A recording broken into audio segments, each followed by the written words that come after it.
छोड़ते opposite side में झुकना है।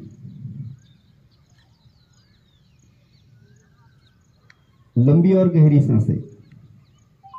सांस लेते लेते सीधा हो जाए और पीछे से हाथ को नीचे लेके आएंगे।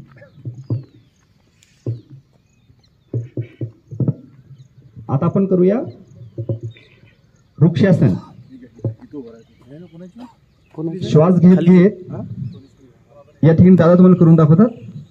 उजवा पाय हा वर उचलायचा आहे आणि असा ठेवायचा आहे आणि मग दोन्ही हात वर घ्यायचे असे।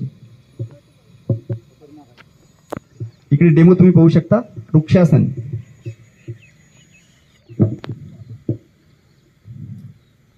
बॉडीचं बॅलन्सिंग या ठिकाणी आपल्याला कळतं, कारण जीवनात बॅलन्स महत्वाचा आहे सगळ्याच गोष्टीत।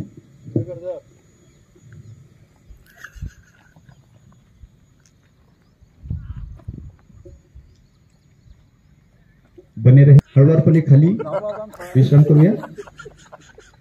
आता दुसऱ्या पायाने श्वास घेत घेत डावा पाय वर